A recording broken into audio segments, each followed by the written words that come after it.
Why can one identical twin have heart disease in his 50s, while the other, who is running marathons, is in perfect health?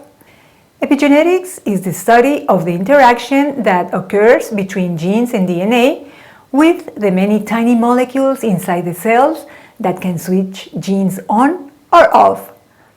This means that, although we are born with a certain genetic information, the habits, hopefully healthy and long-lasting, that we acquire in our lives can turn us into the best version of ourselves.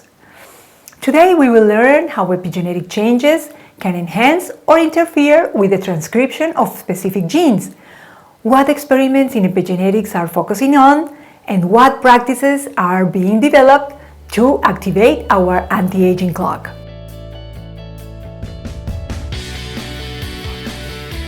Hi, I'm Johanna Goel, journalist, researcher, and health consultant. Environmentally induced epigenetic changes are, in part, the reason why genetically identical twins, as they grow up and live very different lives from each other, their epigenomes can diverge, which can affect the way they age and their vulnerability to disease. It should be known that even social experiences can cause epigenetic changes.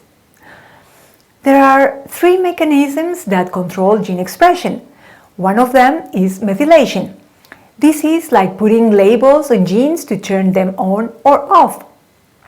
The other is chemical modification of chromatin histones, such as acetylation, which may change the density and allow access to the genes for activation. And the third is microRNAs, important for balancing everything when genes are activated or inhibited. As we saw, epigenetic changes can enhance or interfere with the transcription of any specific genes. Interference is like labeling DNA or neighboring proteins with small chemical markers.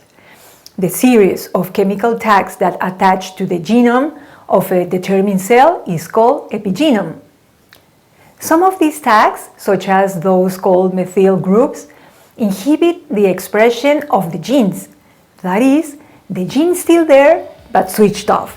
Boosting transcription, on the other hand, means that some chemical tags can expose the DNA, making it easier to access and transcribe.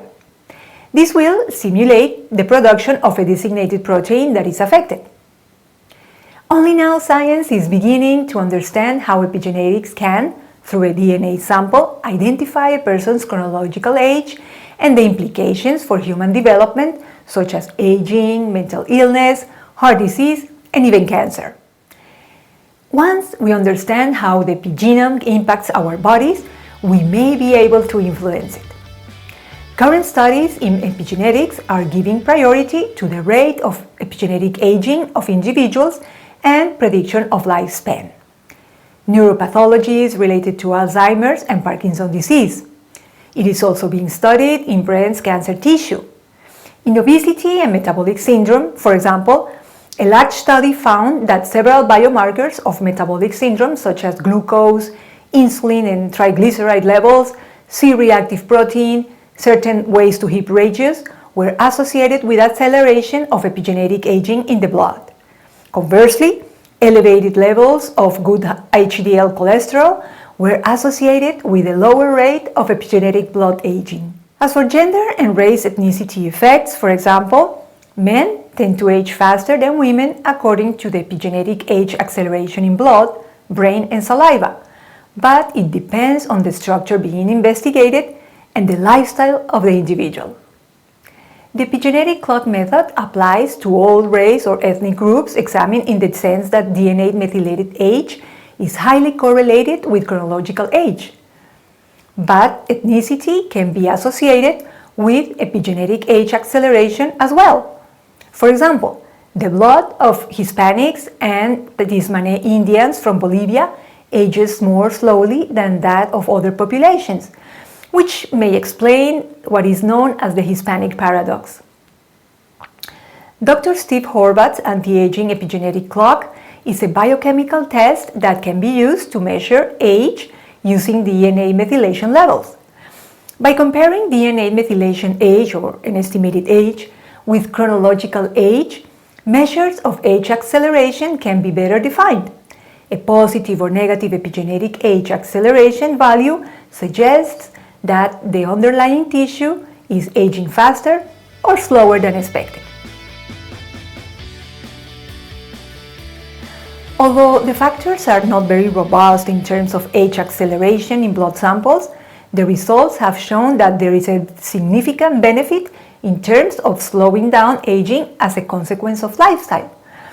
The factors observed were a level of education, plant-based diet, physical activity, moderate alcohol consumption, and reduction in risk associated with metabolic syndrome.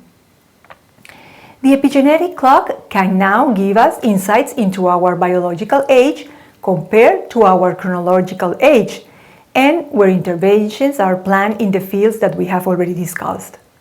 However, while we are getting there, our mothers were right. Eating a healthy diet, getting enough sleep, being physically and mentally active, and controlling alcohol consumption lay the groundwork for a very good epigenetic foundation. In the content box of this video, you will find the link to the full article with much more detailed information about Dr. Horvath's epigenetic clock and the aspects he is focusing on. If you like this video, please click on the like icon. Remember to subscribe on the red button and turn on the little bell to receive notifications every time there is something new to learn in nature's way, in the art to heal yourself. See you soon!